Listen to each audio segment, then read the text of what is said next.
This episode is brought to you by Airbnb. Here we go. Hi, Pashi. Hi, Sufi. How are you? I'm great. I feel like we haven't talked about it. Maybe people have seen in the photos. You are now recording from sort of a soundproof booth. Yeah, I hope it's soundproof. Otherwise, whoever walks by out here is just hearing everything that I'm saying. They're getting the podcast for free. But I think it's pretty good for sound. I think it has been good for sound. It would also be heartbreaking if it wasn't soundproof because the walls would just be so dumb if people could hear. If you just had all that foam on the walls and then everybody walking by could hear you. Yeah, it's like a yellow sort of egg crate type material. You know, this just shows how much you care about the podcast. Is it construction near your home that has led you into this egg-crated room? Yeah, I live in a building with 17 units, and the unit directly through the wall is putting in a couple bathrooms and a new kitchen. I think they already had bathrooms. They're redoing them. Yeah, that was a very unpopular unit. Yeah. Now they have 5 bathrooms and a 2-bedroom. They were like, we have good news, bad news. Good news, it's a 5-bedroom. Bad news, it's a no bathroom. Yeah. So I had to join one of these sort of little home away from home workspaces, and they have these phone booths. And this is where I have to come these days. Not bad, though. Yeah. Good. It's good. I like having a place to go as well. When I'm home, I always feel like the dogs might sort of come talk to me, and I'll be like, all right, I'll take you for a walk. The TV's right there in front of me, kind of no matter where I am in that house. And when you walk into this, I would assume this sort of some sort of work share place. Yeah. When you walk in, are people like, hey, family trips? No. When I walk in, I have to come in so early that I'm typically the first one here. Another thing that's very kind is, you are a West Coaster and I'm an East Coaster, and you've had some real crack of dawners because sometimes our guests are only available at sort of like 10 a.m. East Coast time. And so you've really had some early starts. Yeah, those are 5:30 wake-ups for me when that happens. Yeah. Because I do have to get up and get the dogs out and take them around the block. And, I got to shower up because even though it's a podcast, sometimes we post a little bit of a video thing to go along with it. And you can't be disheveled. What would Mom say? Can I tell you, though, I think you can. Can I tell you why I think you can be disheveled? And it's why I really just embrace this podcast life. Is it because you're disheveled? Yeah, all the time. But I think when you wear big old headphones, you can't kind of tell how much of it is disheveled and how much of it is because they got headphones on. Yeah, that's fair. Yeah. Yeah. I know we are in the era now with tiny little ear pods, but I just want to wear these headphones all day long. Yeah, they're nice. They're cozy. They're cozy. Very soft. They're like earmuffs as well. That's a good way of putting it. Yeah. We had a very temperate day today in New York City for, it is the winter and it should be colder, but it was very warm, and Axel decided he wanted to wear, somebody bought him when he was real little, like a Harley Davidson leather jacket. And so he wore that to school today. And he's already outgrown it a little bit. So it's also like picture a Harley Davidson jacket that's also sort of a half shirt. Yeah. So any piece of coolness and toughness you get from wearing a leather jacket is completely erased by the fact that it also is like exposing your like lower torso. That's crazy. A Harley Davidson jacket that a 5-year-old is too big for. Yeah. That's got to be tiny. It's a little jacket. It's a little jacket for my awesome dude. He is a cool dude. He is a cool dude. He's a cool dude all the time. Yeah. We took our Christmas card photos this year. Have I told you what they are? No, you haven't told me. Pretty exciting. Yeah. We do a themed Christmas card every year. Just the kids are in the picture. I don't want people to think that Alexi and I are also in the Christmas card. And last year, we very much leaned into Hanukkah. Uh-huh. I think one of them was a dreidel. Yeah, one of them was a dreidel. Was Gelt. This year, the Grinch. Oh. Yeah. Someone's making socks right now that are Grinch socks. I forget if it's like Bombas or I bet it's Stance. Bombas, yeah. One of those. The color scheme on the Grinch, yeah, that green is really gross to me. Oh, interesting. So I thought you were going to go another way, but there you go. Yeah, so we'll see what I think of the Christmas card this year. But as a palate, I find it unpalatable. So obviously, I don't need to tell you, Addie was Cindy Lou Who, natural casting. Great. Both boys wanted to be Max, the dog. Uh-huh. But, on a size level, it only made sense for Axel to be Max the dog. Also, Axel's tongue is out anyway in every picture we've ever taken of him. So it seems silly not to make him Max the dog. And so then Ash was in a bad mood that he had to be the Grinch. And then we're like posing for the photos and he's got this real sour look on his face. And finally I'm like, Ash, it's a Christmas card, smile. And then he looks at me like I'm crazy and he goes, I'm the Grinch. Yeah. I was like, oh. Yeah. Nailed it. I think the Grinch has some smiles, but they're evil smiles. They're evil smiles, yeah. Which Yeah. Ash is also very capable of. He has a real shit-eating grin when he knows he's done mischief. Yeah. I got some really heartbreaking news the other day. I was at Trader Joe's. Yeah. And we've talked about how much I like the Trader Joe's turkeyless vegan roast Yes. around the holidays. And it was my whole plan, my whole scheme for Thanksgiving through Christmas. Get one of these for each of those holidays and maybe one for the middle. Like it's really a special time of year. Right. And I went to Trader Joe's the other day and they didn't have one. The people in Trader Joe's, I got to say, so nice. Anytime you ask anyone for anything, they walk you over. So I asked this woman, I was like, hey, do you know the turkeys are out? Do you have these turkeyless vegan roasts? And she's like, I'm not sure. I don't see them. Let me go check the computer. And she came back and she's like, I'm so sorry. They've been discontinued because of poor sales. And I said, I used to call different Trader Joe's and like race over to get them. And they're no more. And she says they're going to work on a new product, but it won't be around for this season to hopefully generate more sales and be on the shelves in the future. So I'm beside myself. More like Traitors Joe's. I don't know. Maybe I live in LA and there's a lot of vegans around here, so we would snap them up. And in other parts of the country, maybe they were less popular, but I know they were popular here. And I got to imagine you can't just get a turkey and then like take the turkey out of it. Like it feels like you got to start from, that's like a whole, I don't know, scientific process that's beyond your at-home de-turkeying a turkey. Yeah, I've never been able to de-turkey a turkey. Yeah. So I don't know what I'm going to do. I'm sorry, buddy. That's disappointing. Yeah, for me. I mean, there's probably part of you that enjoys this, but for me, it's... Yeah, I mean, I know I said I'm like sorry, but I've already like forgotten about it and moved on. Yeah. Yeah. Our next guest is Paul Dano, who I'm a big fan of, and he's in a really great new movie, Dumb Money, which is about the GameStop stock saga. Stock saga, which is a story I think everybody's heard a little bit about, and maybe you listen to an episode of The Daily or something that had it explained to you. But it's a really fascinating story, and it is one of those movies that moves very quickly, is wonderfully written, well acted, and I just highly recommend it. And he's always good at everything. Yeah. I listened to another podcast, Script Notes, with John August and Craig Mazin, and they occasionally will talk about stories in the news and say, can this be a movie? And I forget, they did talk about this because people were talking about it, like, oh, this is definitely going to be a movie. And I feel like they were saying, this can't be a movie. And now it is a movie. And and I'm hearing good things about it. I'm excited to see it. We had the writers for the movie on our show as well during the actors' strike. When the writers' strike was over, the actors' strike wasn't. It was very hard to promote a movie like that without actors. So we had Lauren Schuker-Blum and Rebecca Angelo on, and they really did a great job, because I don't think it's crazy to think that, that probably shouldn't be a movie, but they bring a lot of great characters and great humanity to it. I really enjoyed it, and I also really enjoyed this conversation with Paul Dano. And before you listen to it, why don't you really enjoy this incredible, they say it's the song he's most known for. Oh, yeah.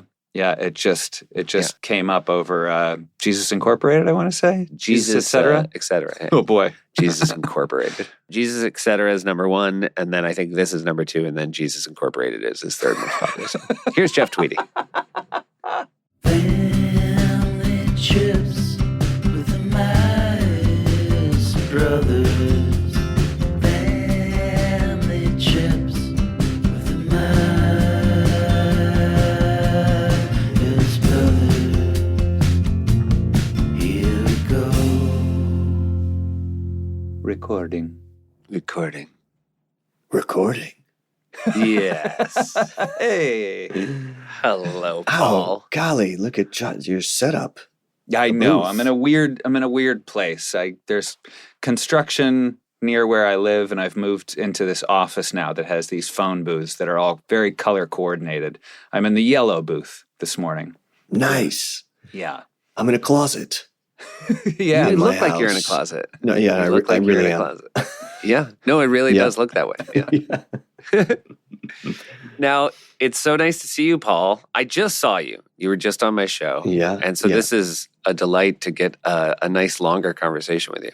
This is different. This is, there's less pressure, maybe? I think there is less pressure. Yeah. There's a certain level of intimacy when one is in one's closet. I think that you don't Easy. achieve on a Josh. talk show set. Yeah. Yes. In one's closet. Yeah. This is a different phrasing. Now, Paul, I'm fascinated by anyone who had your upbringing. And I know it wasn't for long, but you were a Manhattan-born child. And you lived in Manhattan for how long before you guys left the city? Till third grade. And we were in a... so a while. So, yeah, a while. We were in a one-bedroom apartment. So me and my sister in bunk beds and my parents in the bed, a big bed next to us. But we had like a fancy address. So we were up on the Upper East Side, but we were in one bedroom. And we just had to go to the suburbs. It wasn't, yeah. As a kid, were you aware that was cramped quarters? No, I think you normalize what your life is. Like, this is what life is. Like, so certainly I had friends who maybe had bigger places, but some kids, it was apartment living, right? Not everybody, especially in Manhattan, right? It wasn't like a lot of people I know in Brooklyn now, you might have a house. That's a totally different bag. So people had apartments. I think kids sometimes had their own rooms, but we were small enough where, I'm actually wearing a sweatshirt I stole from my sister. So we're still close. Like, we grew up that way. I think I liked it. Like, I remember walking to school in the morning. We lived close enough to Central Park. We lived close enough to FAO Shorts, which was the real thing, which sadly is not there. But that was like to go there if my grandma was in town, to walk to FAO Shorts and have her buy me a Teenage Mutant Ninja Turtle. That was as good as it gets. Yeah. Did you have a hierarchy? Was there a turtle that you preferred? Did you...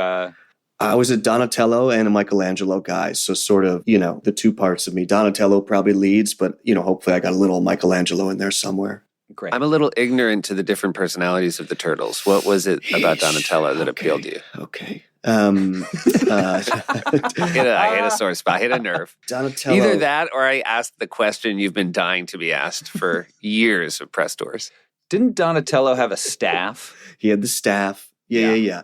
I would say, was he maybe the more quiet, intelligent one? Leonardo was kind of the leader with the swords. Raphael was kind of the angry hotshot. Michelangelo was the goofball.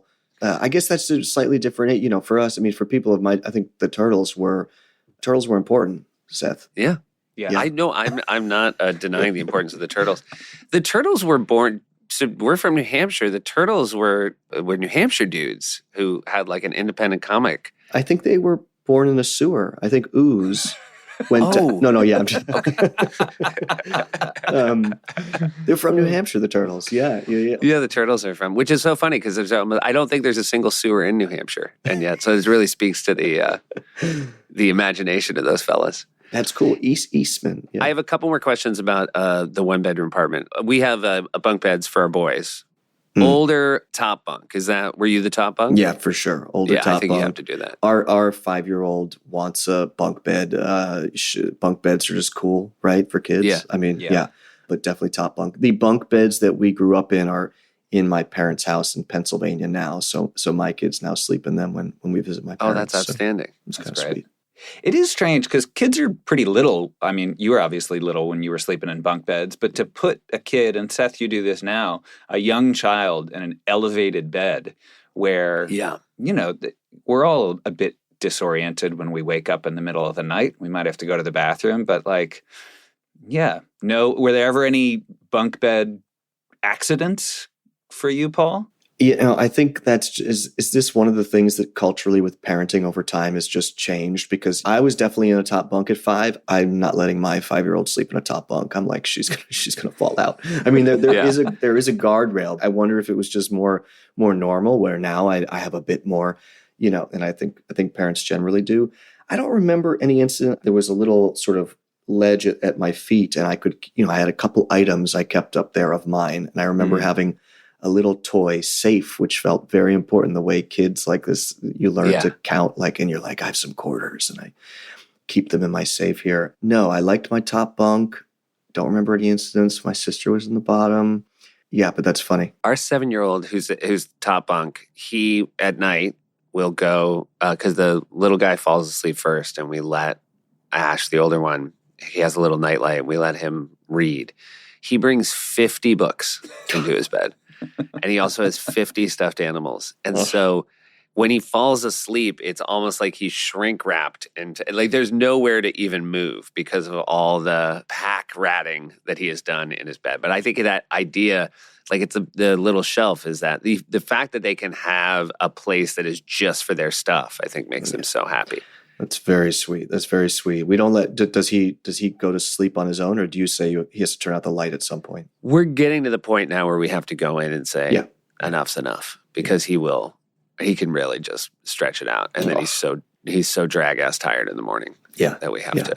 Yeah, that's very sweet, though. I think, like, a safe to me seems like a very cool thing for a kid. And last year, I want to say, I gave Ash, my nephew, a book that was hollowed out. And so it looks like it's the Jungle Book, I think. And then you open it up and it's just empty. And I was like, you can put whatever you want in here and you can put it on the bookshelf and no one will know it was there. And he just looked at it and was like, yeah, but where's the gift? And I was like, no, this is the gift. This is, and he was like, yeah, I don't get it. So hopefully he'll come around on that. That's cool. And that gives me a good gift idea for Christmas, because I do think my 5-year-old would like that, because we like anything that's a little bit cheeky. That we can, because we can hide something. That sounds fun. Yeah. What were the logistics then? I'm assuming you guys go to bed and then your parents' bed is in the same room and they just come to bed just later on their own and you guys don't wake up? I guess so. I mean, I don't totally remember, honestly. And we were a late night family. Like my mother says, well, you guys never went to bed early. And I was like, we make our kids go to bed early. Like, she was like, no, you guys just wouldn't do it. So we were always, I think, a late night family. And that, once I started doing theater young. So by the time I was in middle school, I was doing off Broadway and Broadway. So I was always a night owl, I think. So I think we just went to bed late. My dad had a place in Pennsylvania. And so one of the family trips, that I was thinking about before doing this was, like, most weekends on a Friday, my dad would pull his car up outside the apartment building and we would drive out to Pennsylvania, through the Lincoln Tunnel and get on 80 West, and we'd go out to his place. And I texted my sister about this because I was like, I'm doing, what do you remember the family trips? What are these? And she had the same memory I did of, we were driving out. And I'm going to read you what she wrote, actually, because it's pretty funny. She was like, I remember being in Dad's shitty gray tiny car amongst all these huge trucks waiting in line at the tolls, pre-Easy Pass, and Dad getting into it with the trucker. The trucker got out of his car and Dad got out of his car and they were yelling, and that was scary. And I was like, yes, that's like one of my key childhood road trip memories is when we thought our dad was going to get, like, killed by a trucker, on the side of the road. And we had a lot of car rides from that 1-bedroom apartment to my dad's place. And my sister also remembered that his radio didn't work. So our big game was, like, somebody would hum a song and you would have to guess the song because there was no radio. Mm-hmm. That's fantastic. Yeah. In your head, what was your dad arguing with the trucker about? Do you have any memory of what would make? Oh, no. Yeah. Right? I mean, you're in traffic. There's no. But I remember my dad, I think, was getting a kick out of it. I think he was laughing at first, hollering back at the guy from the car. And we were terrified. And then once they got out of the car, that's when things really turned. And it's funny how, kids are protective of their parents, right? It's like that reverse relationship. And, something happening to your parent is like the scariest thing that could happen to a kid in a way. Nothing bad happened. But yeah, my other memory there, now that I say it, is just what a thrill it was to throw when it was tokens, throw the token into the thing from the car. My dad had his cigar out the window. He'd then, keep his cigar in the windshield wiper whenever we'd go in somewhere. So he'd pull in to get a slice of pizza along the road, and the cigar would go on the windshield wiper. We'd come back out. He'd pick that cigar right off the windshield. There's nothing cleaner than a windshield wiper. Yeah.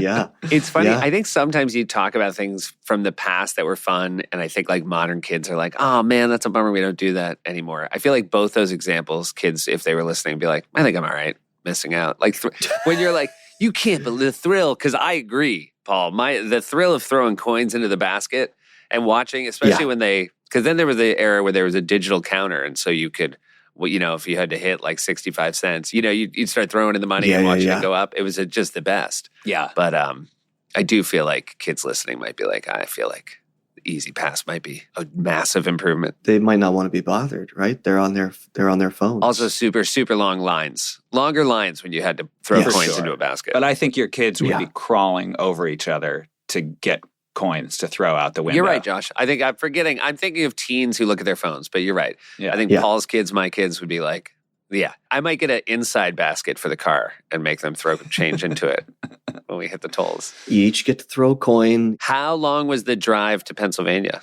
on Fridays? 2.5. So that's a doable drive. It's a doable drive. Now, we were a driving family. If we were going to take a vacation, which was rare, we drove. Like, we were not a flying family. And I think maybe that was more typical of that time, or maybe not. I'm not sure. I think it is. That's been our experience so far talking to people. Okay, it's funny, right? Yeah. Like, I mean, our vacation was really my grandparents would organize a vacation. I think my dad was the kind of guy who was like, what do I need new shoes for? And he's got masking tape over the front toes. Yeah. They still work. And I think the same way with vacation. Like, well, we've got, this place in Pennsylvania right here. What do we, need to go on vacation for? But my grandparents would organize vacation. And the sort of essential memory of that is we would go to a place in Georgia, on Sea Island, Georgia, which is a pretty good drive from Connecticut at this point. But we would always drive. We'd drive every summer from Connecticut down to Georgia, me and my sister in the back seat, my parents up front. And I think about that now, and somebody would have to be paying me to sit in a car for that long. Yeah, that's got to be 12, 15. Definitely over 12 and under 16. I think if it was over 16, like I think Disney World, I think we flew to. Right. I think it's possible we drove, though. I really don't remember flying with my family. And is that still a no radio car when you're driving? I'm hoping. Or is No, it no. better? I think it was. Yeah. I think it was a different car. Okay. Again, I'm going to read because it was so fun to text with my sister about this. Here's what she said. And I hope She that said, future guests, I encourage future guests on this podcast to text siblings because this is a very novel take you've used, Paul, that I highly appreciate. Good. No, it's fun. It's I mean, great. well, look, you guys are siblings. That's why I was like, okay. She said, I remember getting in the car to drive to Georgia with all of us, skull emoji, and driving out of our road. And you put on that John Mayer song, Why Georgia? And we all kind of questioned if it was a good idea or not to embark on this trip because we were driving to Georgia. That's obviously a song you played knowing it was funny. Were your parents the kind of parents who also thought that was funny? Well, my sister remembered it, so she did. My mom might have found that funny. Yeah, my mom liked to laugh. I mean, my mom laughs so much that my 5-year-old daughter tells her to be quiet Great. when they're watching a movie together. Oh, great. Like she's a really easy audience and she's a total sucker. You can get a pretty cheap laugh out of her. Yeah. Did she laugh at your dad? Did she think your dad was funny? I'm not sure if she was laughing with him Right. or at him, when you have a 1-bedroom apartment situation and 16-hour car rides, Yeah. the relationship develops. And so I don't think that was a key to their relationship.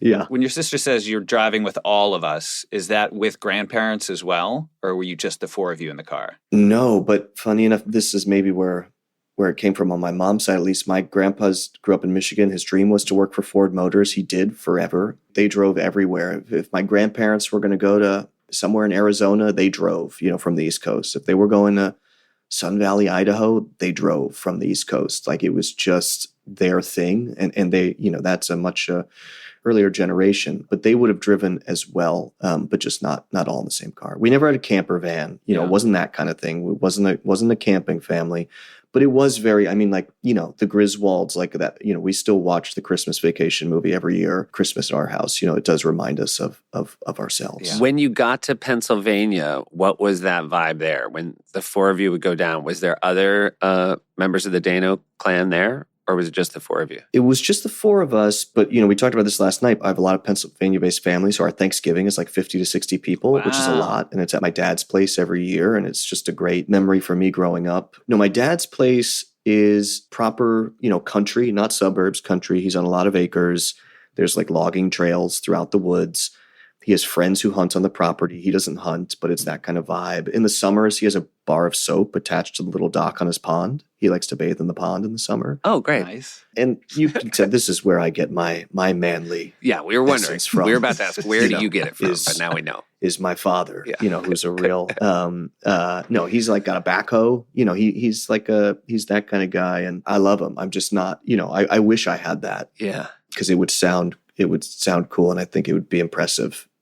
When did you know you weren't going to be that? Because obviously your dad had that. And I mean, there's certain things I feel like of my dad that I realized I was going to share it. And other things where I was like, oh, I'm never going to, I don't care about that at all. I think pretty young when he was probably like, Paul, like, help me move this rock or get, this chainsaw. And I was like, I think I'm just going to play my guitar. Thanks, But he was a financial advisor, correct? Or is or was? He was, but he's old for my age. So my dad's 88 now. Okay. And so he, by his 60s was retired. So by the time I was in like middle school, he was working a lot less and spending a lot more time in Pennsylvania. And so yeah, he was a city slicker. Yeah. And then he just sort of changed to, I don't know if it was a life that he grew up with or not, but it just slowly, went that way towards his true essence. Going back to the woods. Yeah. Good for him. Were you on a pond, the Pennsylvania place? Yeah, I mean, well, the house was on land, but yes, there was a pond on the property. I bet it was close enough to bathe, right? When I'm picturing the soap on the dock, I'm like, well, you got to be able maybe to see the house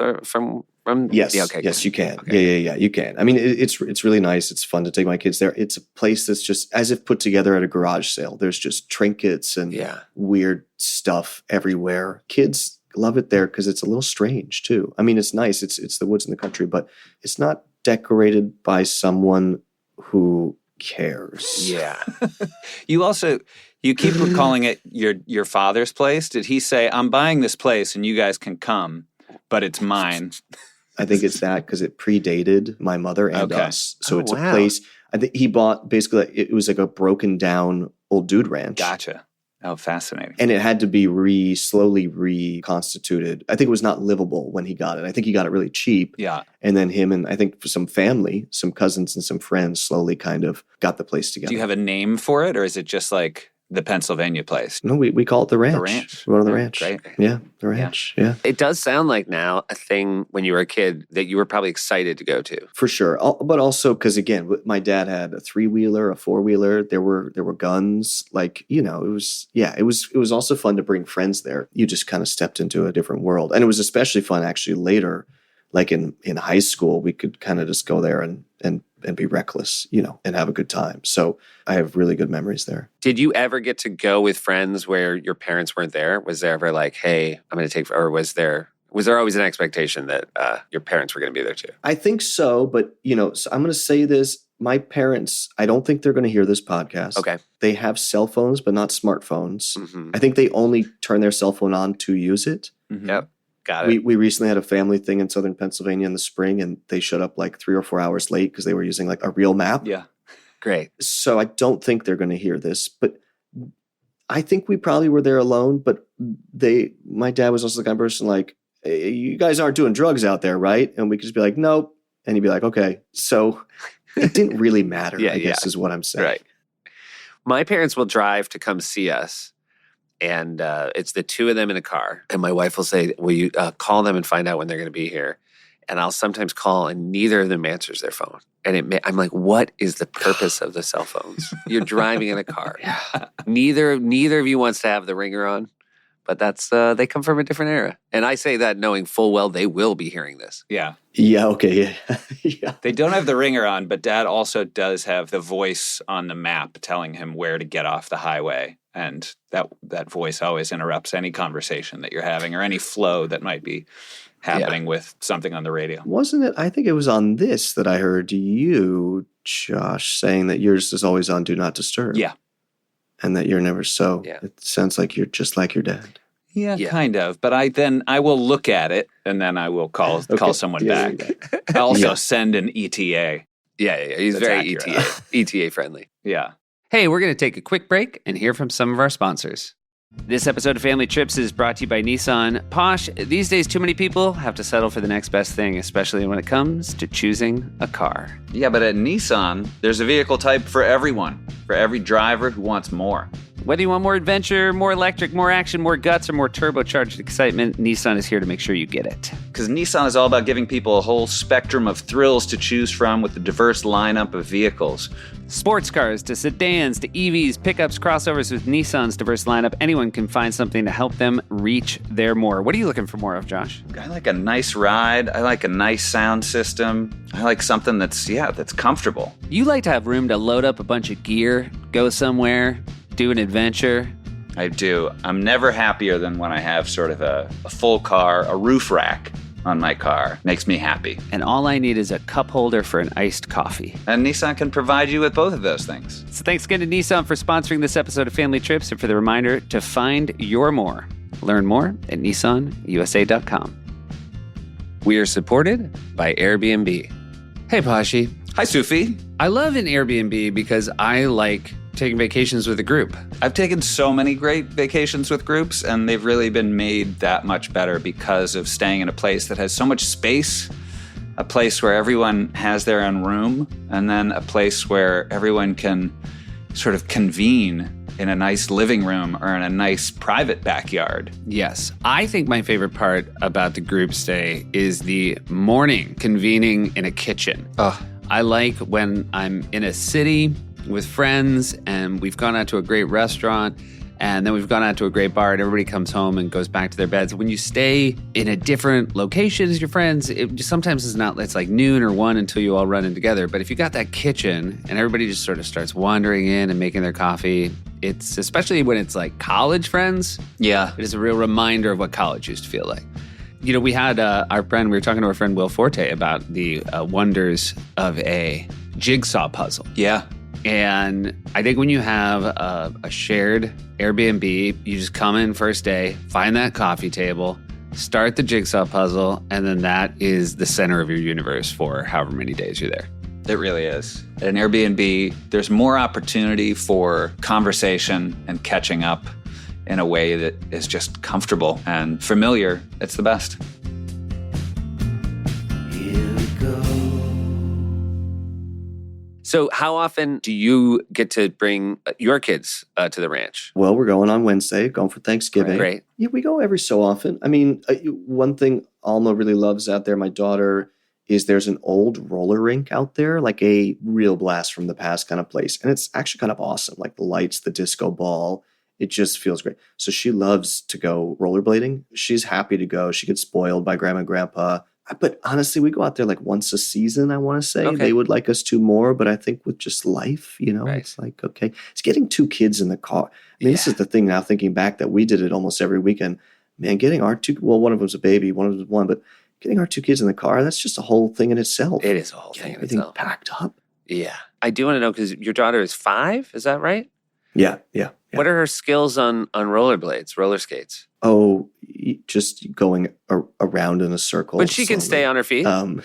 Yeah. That's impressive. Yeah. And we'll go ice skating out there too, which is fun. I mean, as you know, having kids, I think just having activities is kind of the key to the weekend. Yeah. It's like, okay, 100%. we need our activities. I mean, set. we take our boy, and then starting in January, we'll start skiing again. Oh. Josh is a skier. I don't enjoy it at all, but I actually, just on a cold weekend, having a thing to do, it's just the value of it. I actually don't even mind that it's an hour drive each way, because that also kills time, where otherwise, my wife would say we should go sledding. I'm like, I want to go sledding. You don't think of it as time well spent with your kids. You just think of it as killed time. Yeah, I think of it's like a little bit closer to when I get to die. Oh, totally. Yeah, no, we took her skiing for the first time last year. She really liked it. She just wanted to go fast, though. That was her. She just wanted to go fast. And I do like to snowboard. And that was, I was in high school in Connecticut, and almost every weekend we would drive up to Vermont or New Hampshire, Yes. Maybe Massachusetts, 3 to 4 plus hours though to go snowboarding. When we couldn't drive, we'd take the bus from the local ski shop, and they'd have like a 5 a.m. bus, and you'd go up. God, that was great. It was the best. You would do that just with friends your age? Friends. That's amazing. Friends. Yeah. But my grandparents lived in New Hampshire actually at that point. Oh, wow. Whereabouts? Grantham, East Okay. Grantham area. So farther north. Sort of near Hanover. Okay. Yep. Yeah, up there. That's beautiful. Yeah. Shout out to Whaleback, where we'd go night skiing. Yeah. All right. Right well, off of- I don't know that I've Can't ever been night skiing in my life, but I've heard it's fun. Great. But cold. It's got to be Great. so much colder. I guess so, but when you're a kid, Yeah, when you're a kid, you don't I don't care. know. You don't care. Yeah, you just want Yeah. to. Yeah. But Stay I out did late. care. Yeah. That was the problem. When we would go skiing, and to this day, like if it's a little bit cold, the tips of my fingers turn white. Like I just think I have like bad circulation. So my entire upbringing, I had so much dread about skiing. It's why and I know this is going to rankle Josh, it's why I'm pro global warming. I think this has been great. I'm enjoying skiing more than I ever have. Oh my It's called goodness. climate change. It's not global warming. Whatever it is, it's working out great for me. How did that make you feel, though, being in New Hampshire, surrounded by people who I would imagine are built for the cold? Out of place. Yeah, very out of place. Yeah. He found some other indoor kids to play with. I did. I've had a lot of We had some of those too. Now, you were talking about your guitar, and neither of your parents were artists, correct? No, but I did find out, it was a while ago now, but my dad did take an acting class when he came to the city in his 20s. This was, golly, in the 60s, I guess. And he said he did it to meet girls. Yeah. Now, I don't know whether he was just sort of fudging that did he actually have interest in that and it didn't, work out or something, or that makes a lot of sense too. Like he said there was an acting class near like a girls' school. And so they took acting classes there in their 20s. No, although my dad secretly has like maybe a bit of creativity. He's like in his older age, he's written some things, I think, for himself, and he's always kind of worked the land in a certain way, like building waterfalls and stuff. That counts. But I got started acting because going to private school here in New York, there was so many extracurriculars. And one of them was like a speech and debate, public speaking thing. So even in elementary school. And my mom really wanted me to do that because I think likely she wanted me to be a lawyer or a politician or something that most parents like think that would be a good job, right? A lawyer or whatever. And then we moved to Connecticut. There wasn't that stuff. And so she put me in the community theater to keep up my speaking in public thing. Yeah. And then it turned out I was good at acting. And so the community theater led to me doing regional theater in Connecticut and like summer theater and stuff like that. At that point, it was just like the way you go to soccer camps or like, whatever. It was an activity. But then it kind of led to doing regional theater, which then led to doing like off-Broadway and Broadway. And then when you're living in Connecticut and you start doing Broadway, off-Broadway, is that a pain to have to be coming into the city, or is that? I mean, if we count that as a family trip, the amount of times that I went into New York City with my mom, it's crazy because I would go to school. I would maybe go to soccer or basketball practice. Then we'd drive into the city and I'd do a play at night. And then I would come back and I guess I would do my homework when I could. And when I look on that now, 10, 11, 12, I go, wow, okay, I don't think I knew it again. I think you sort of just normalize what your thing is. But I go, okay, that's like a pretty heavy duty schedule because those proper plays at 6 days a week too, right? 8 shows a week. So And they were how long a runs were those plays, the early ones you were in? Probably 4 months, 3 or 4 months. I think like 16-week runs were kind of common then. Wow. Some of them were musicals. Some were plays. Were the kids in school, were they aware that was a thing you did? And if so, were they impressed or did they think you were weird? Yeah, there was an awareness because they had a class trip in, can't remember if it was 6th or 8th grade, but it was definitely in middle school where the whole class came in to see one of the productions like on a bus and were in the audience. And so I think maybe actually people thought it was kind of cool, maybe. I would I hope was a so. pretty dorky guy. So Right. no, I think if anything, maybe it was kind of interesting. Yeah. I'm sorry I said right. When you said you were a pretty dorky guy, I said right, like I knew. And I apologize. The audio actually dropped Yeah, out. no, it's so you're going to get away with it, but now okay, you and then swung I back outed for it. I'm myself. glad you came from that. Yeah, thank you. Yeah, Now, yeah. I have a question. Do you remember the day, whether you were a 6th or 8th grader, where your entire class came to see your show? Do you have a memory of that making you more nervous? It probably did, but what I remember about it was that they cheered, and that was a nice feeling. So that's outstanding. That's what I remember now talking about that. But yeah, and I do remember. I mean, I still get nervous. I got nervous before coming out last night on your show. It's just what happens. Yes. And I don't know what it would be like if it didn't. I would like to know. Some part of me would like to know what would it be like if I wasn't so nervous. But I don't know if that's just part of how you get it up, so to speak. Coming out as a guest is different, but if I'm going to do a play, on Broadway or go on a film set, even if you're trying to like, quote, act realistically, you're not working at the same temperature that you do in life. It's more like an athlete or something, right? Like there's just like a different, I'm sure SNL was that way a little bit too. 100%. It's just, it's just not your normal speed. It's not your normal temperature. It's a different bag. And so I don't know what would happen if the nerves went away, but they're definitely still there for me. I remember when I started at SNL, one of the writers said, if a host ever says they're not nervous, it's about to be a terrible show. Because, and it's true. You realize the ones that just thought it was going to be, business as usual were not prepared for how fast it went and how off they were going to seem. And so when you watch an SNL and someone is like just eating shit as a host, no, they were feeling really good like an hour ago. But who are those people? I know. I mean, is it confidence or is it just... It does feel like it's confidence. Stupidity. Yeah. I think there's a level of... And I think I've seen it more... I mean, and again, because this is just sort of the folly of youth. It was always sort of younger people who'd been met with a great amount of early success who thought, oh, well, I've already, overcome so many hurdles. This is not going to be. And then you'd watch them kind of eat it. And you realize, well, welcome to the big leagues, kid. Yeah. I started young enough, and I don't think it did that to me. If anything, I think for some reason I had the opposite, which is like, almost, and I don't say this in a good way, but almost like I had to keep my guard up because I started young. I think I had the opposite feeling, like, it almost makes me feel like I have to be better or get better because I didn't want to just be an actor when I was 18 or 20 or 25. Right. Yeah. And what about with community theater? Does that mean my assumption is, so you start doing that when you're young, but you're also working with actors of all different ages. Yeah, that's right. That must also, I would feel like put this sort of burden on you to be prepared and not be the kid. I guess so. Yeah. I remember doing in the community theater a play called 1,000 Clowns, and I don't remember the other actor's name, but I remember really liking him. I have to say that I think that peek into the adult world, like, so my daughter is 5, like if she gets to hang out with a bigger kid, she thinks it's so cool. Yes. Like she thinks she's so happy about it. And I wonder if it was a little bit like that for me, where my experience around these adults who were all really wonderful to me, professionally, like, and some of them I occasionally still see, and it's this weird, they knew me when I was this like kid Paulie, like, this little, guy, like, who sang and like, and I'm like, it's so self-conscious for me, but it's really sweet. I think it was actually one of the cool parts about it was to be sort of taken in and be like, I'm seeing something, or I'm getting to do something, or I'm hearing stuff, or, it's a window into an adult world that most kids don't get, what a dressing room's like. There's, fun stories, talk. Yeah. And I think stuff, that adults in a dressing room can be aware that a kid is there, but they can only adjust, a little bit. They can't fully behave like kids are around the whole time. Yeah.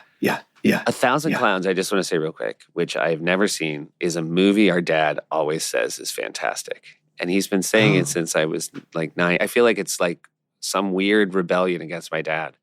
Yeah, I feel like I've blocked it out. I feel like I've heard of it as a play, but I don't recall Dad ever talking about it. I hope it's a movie. It is. Maybe he said it so much that I'm just like, no. Yeah. You know what movie I want to, just with the holidays coming up, so we always had like movies that became family films, Sure, yes. like I said, we watch the Christmas Vacation movie. We watch Home Alone every year or two at Christmas time.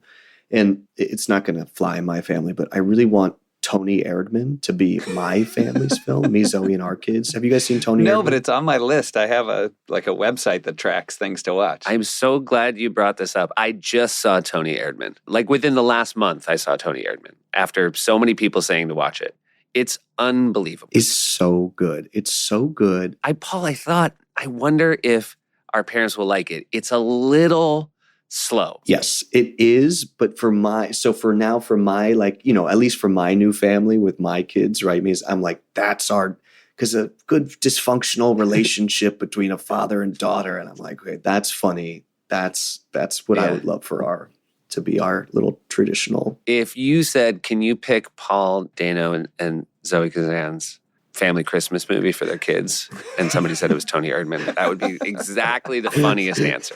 Yeah. Ours was A Christmas Story. That is the one we would watch every year. Yeah. And then there's one, do you know the Jim Henson, Emmett Otter's Jug Band Christmas? No. Oh, you gotta. It's in the pocket for your 5-year-old. Okay. It's like an early Muppets, 40 minutes long, Emmett Otter's Jug Band Christmas. I've got the pen out. It's being written down. Yeah, pristinely good. Excellent. Great. Kermit's there just to introduce it. And then it's characters you will never see anywhere else again, but they are so near and dear to our hearts. You'll never forget them. Oh, that's great. That's great. So here's the thing. With Josh and I, there's another difference between Josh and I. Josh is such a good present buyer, and I'm the worst ever. I'm so bad. I think of it so late. But we love Emmett Otter.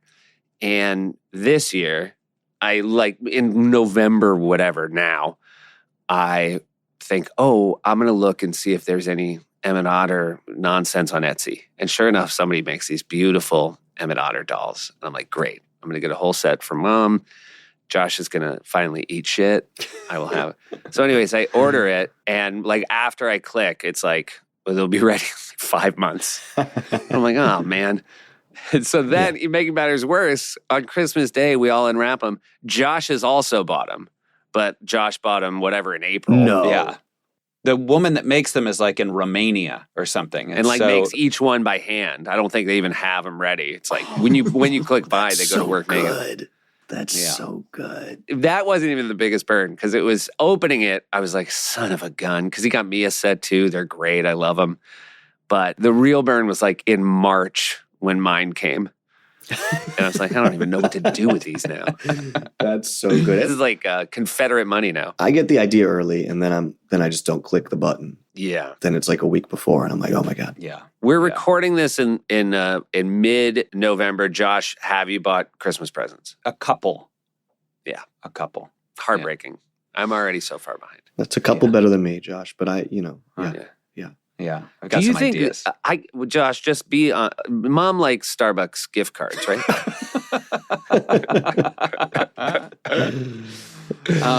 I want to swing back, Paul, if I can, to Sea Island, Georgia. Any memories of Sea Island? What do you do down there? Yeah. My sister was like a pool person. I loved to like play ping pong in the rec room.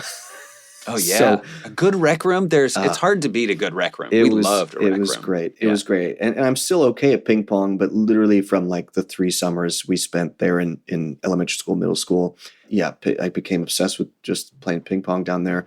You know, there were some sweet things. We would go out on the beach at night with flashlights and help lead like baby turtles back to the ocean, right? Because they get attracted to the land lights instead of the moonlight.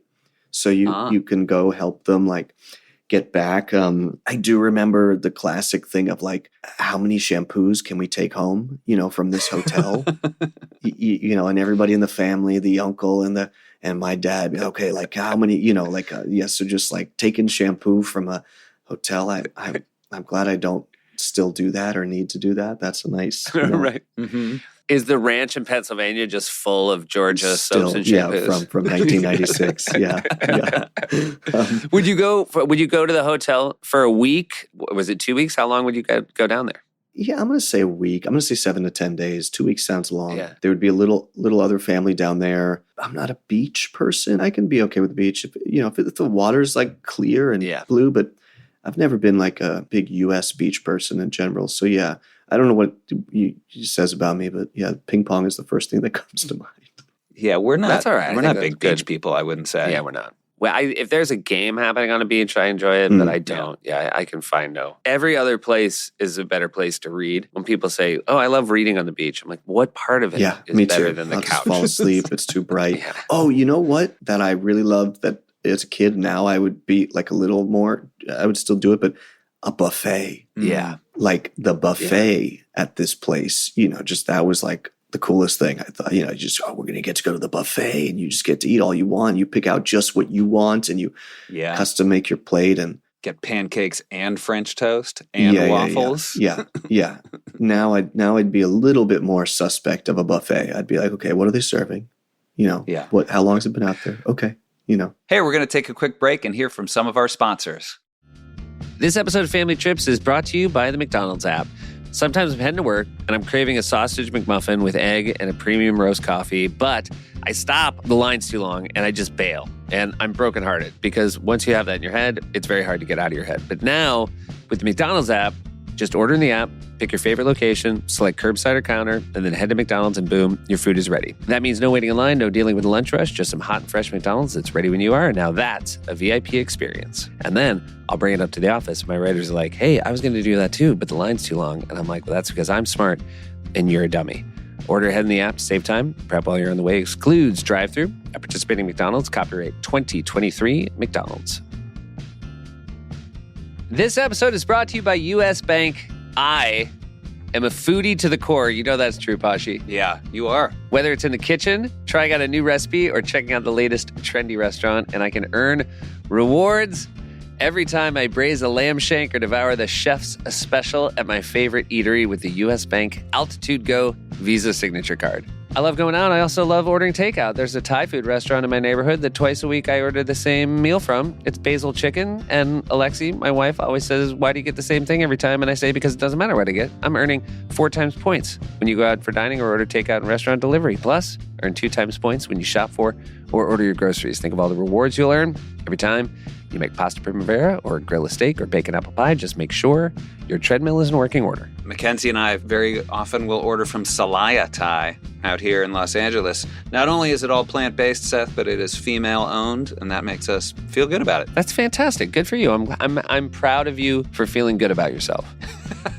The Altitude Go card also earns 2 times points at gas stations and EV charging stations, as well as on streaming services. Go to usbank.com/altitudego to learn more about how you can earn 20,000 bonus points worth $200 if you spend $1,000 in the first 90 days of opening your account.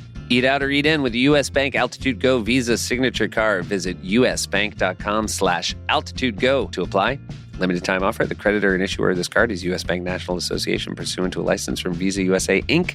Some restrictions may apply. Here we go.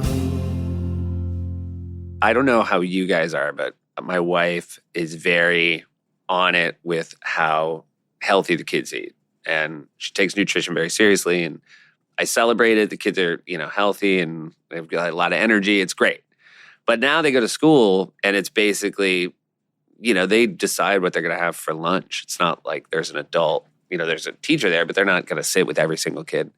And it is the funniest part of every morning, because we'll ask the kids what they had for lunch yesterday, and it just breaks my wife's heart because my son will be like, I had a cheeseburger, but just the bun and oatmeal and ketchup.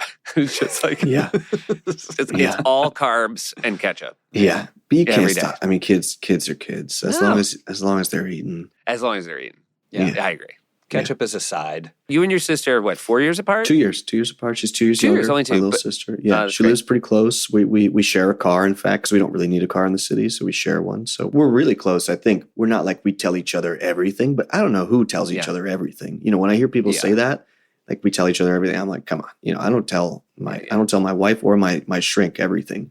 Like No, right, exactly. You gotta keep something back. That's identity. It's called identity. When you think back to your travels, were the two of you doing stuff together? Yeah, we did. We did stuff together. One trip, we had my mom wanted to take us to London because she lived there for a few years. This was in high school. And I think I was really at that teenager point where I just, nothing to do with my parents could ever be cool or fun or, we showed up, we were jet lagged in the morning. We showed up, couldn't get into the hotel. So we had no place to, it took for, I don't know if we were just there too early or what. And then we all just had to sleep, even though we were supposed to meet friends. And apparently I picked up the phone during our nap and wrote down where we were supposed to meet these people. And we all got up, and what I wrote down was completely illegible. You could not make heads or tails of it at all. This is before we didn't have cell phones that worked in London and the UK. So we knew they were going to see a show in Piccadilly. So we just spent like a couple hours, my sister and I, walking around Piccadilly, thinking we'd bump into our friends, which is like going to Times Square and being like, well. Yeah. And we did end up meeting them at their theater, probably 2 hours late from when we said, we'll meet up and hang out. The Hadley Hotel, I remember it was called. I remember it was called that because, of course, I was like just wanted to be in our room, and I wrote a song about it. It was like the Hadley Hotel, living in the Hadley Hotel, and I didn't want to go out with my mom and see sights. It was like. And before that, my sister and I would do stuff, but we also wouldn't. We'd do our own thing. So yeah.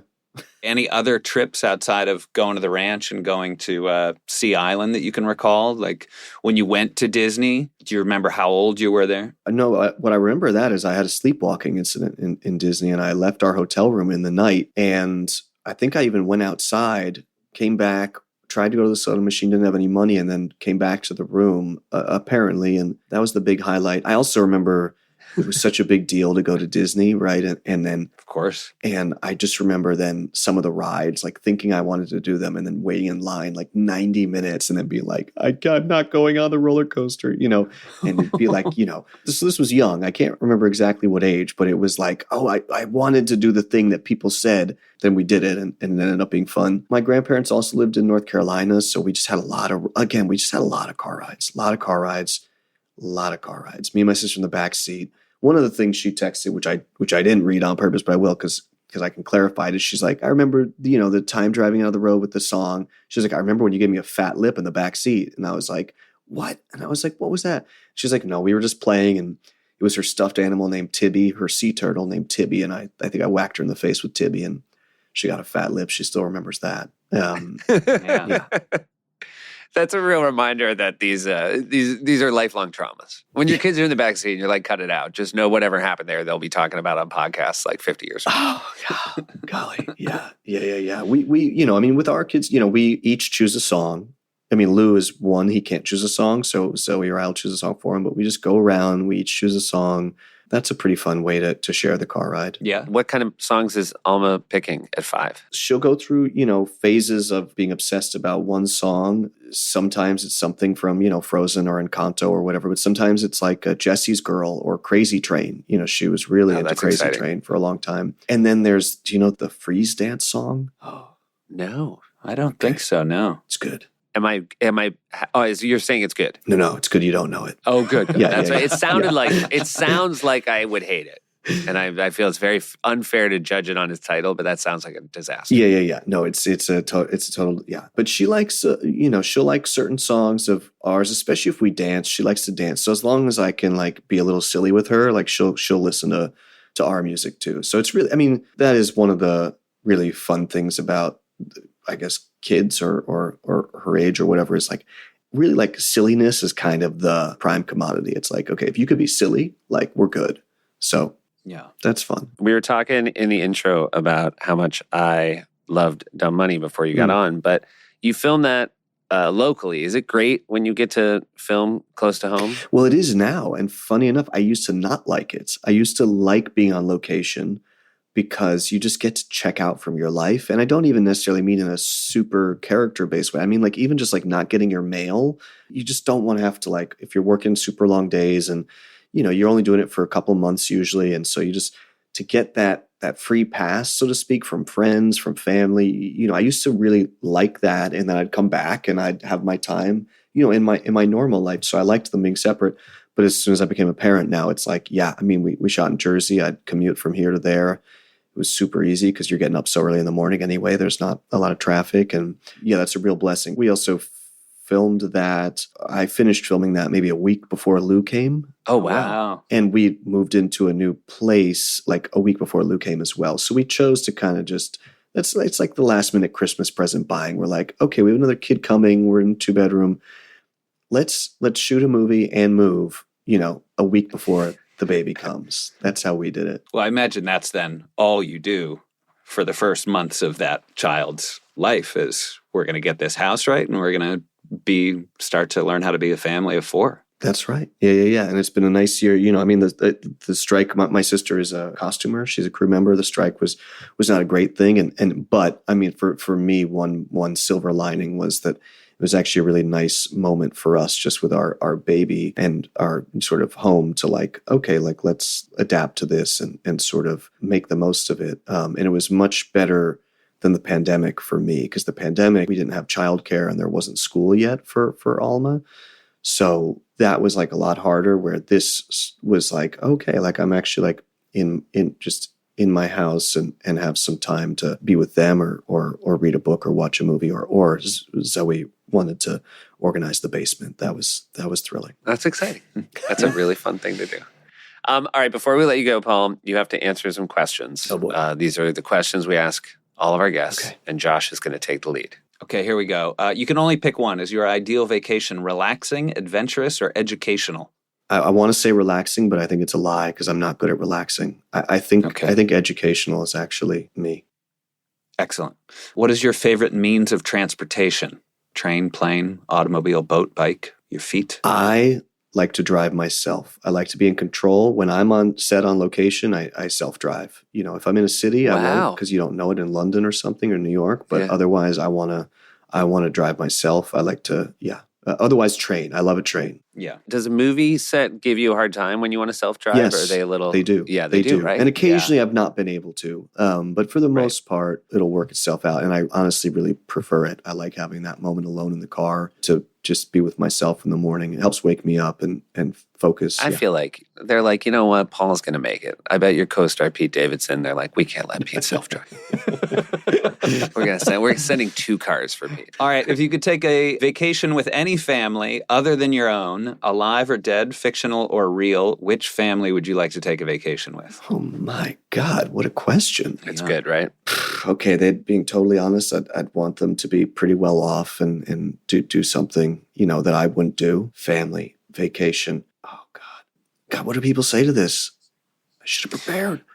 I mean, yeah, they're all over the map. Yeah, we've had like the Swiss Family Robinson. That's sweet. We've had Kardashians. Kardashians. The Roys from Succession. They might check that box for you. Oh my God, Some people thought that sounds like would, a nightmare. Okay. Kennedys. We've had Kennedys. No, Kennedys, I don't like conflict. I don't want any of that. All right, so we need like a wealthy, conflict-free family for Paul Maybe to go on you know vacation. a family personally. You're like, oh, those people. Well, I mean, like our best, that's just kind of like not a super fun answer if it's like our best friends, Yeah, but they'll be happy if they listen to it. They'll be like, oh. We did our first family skiing vacay with our best friends, and that was really nice, actually. It was great. And they now live across the street from us, and we're like a little family in itself. So that's Do you want to say their last name to give them credit and make them feel good, or you don't have to also? No. If that's giving too much away. No, Okay. I won't. Yeah. They know who they are. Okay. Yeah. Okay. I want to think of a better answer, but we'll come back. Yeah. We can come back to it. I think Paul doesn't want to say their last name because he doesn't want other people to jump in and try to be best friends with his family. Yeah. He's got a good thing going. Right. You know what I mean? Not gonna like. If you had to be stranded on a desert island with one member of your family, who would it be? My God. Now, is this blood family, or this is my It could be married family. Yeah, it could be. Yeah. Anything legally bound or otherwise if. What happens to the others? What happens to the one I don't? Oh, you're the first person to ask this question. Yeah. I think they're probably better off that they're not on a desert island. Okay. Yeah. So if I don't choose my own children, this is actually I'm saving them. Yeah. Okay. And we'll assume that you've arranged, before you go to a desert island, you've arranged to leave them with someone. So they're not just like in the house. Thanks for that, guys. That was a very generous answer. I thought you'd put me in a harder position than that. Because at first I was like, well, how am I going to choose? I would take Zoe. Okay. Yeah, for sure. All right. Well, it breaks my heart to tell you that we lied and your kids are in the house alone.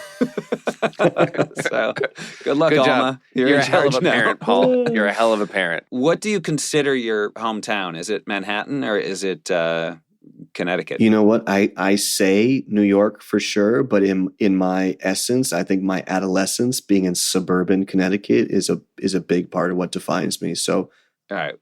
Well, that's more interesting for this question. So it's Wilton, Connecticut, correct? Yeah, no, that is the real answer, but I'm going to continue to say New York publicly, Well, we Of know New course. York's a great vacation destination. Would you recommend Wilton, Connecticut as a vacation destination? Not unless you like to go sit at a picnic table in the woods and smoke a bowl and do nothing else like a 16-year-old, Yeah. Okay. So not like a family vacation.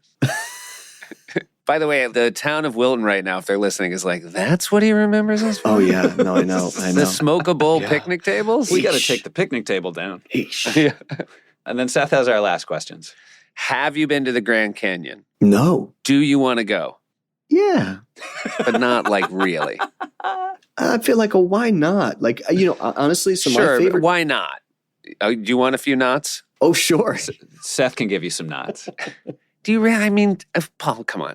Do you really think you're going to get there and just be blown away? Yeah, actually, yes. Yeah, I do. All right. Yeah. I'm Well, with Paul. you're on I Team would say Josh a road then. trip is my favorite vacation. Actually, now that I think about it, is when this predates kids, but when Zoe and I think driving around the U.S. is like an awesome and bed and breakfast and seeing national parks. That's a really wonderful vacay. And you would just do that in like a small car. The two of you would just rock and rent a roll car, around. yeah. That's great. That is a good trip, and it is so fun now to think about doing that without kids. Just like everything where you're like, where are we going? And then you're like, oh my God, that's amazing. Yeah. Well, I'm going to just send my kids over to your house where your kids live alone because you took your wife to a desert island. Japan. Is there a Japanese family we know that I could go on vacation with? I really want to go to Japan. I've never been to Japan. I'm still trying to think of an answer to that question. I've never been. That's on my list too. That's number one on my list. I would love to go to Japan. It is so lovely to talk to you. Dumb Money is fantastic. Thanks. And we hope everybody sees it. And this has been Paul Dano, everybody. All right. Thanks, buddy. Thanks, guys. Thank you so much. All right. Cheers. Bye. All right. See you. On the George Washington Bridge, Dad and a truck are getting into it. Roll up to the toll booth, toss some coins like you were shooting hoops. Soon Dad'll be soaping on the dock of the ranch, moving stones around to be your man. Meanwhile, Paulie's got some other plans with his guitar. Went to Sea Island, Georgia, got pretty good at old ping pong. Took flashlights to the beach to help some baby turtles find their home. But Dad is still soaping on the dock of the ranch, scratching his back with an old tree branch. Paul is off, certainly not doing drugs with his friends.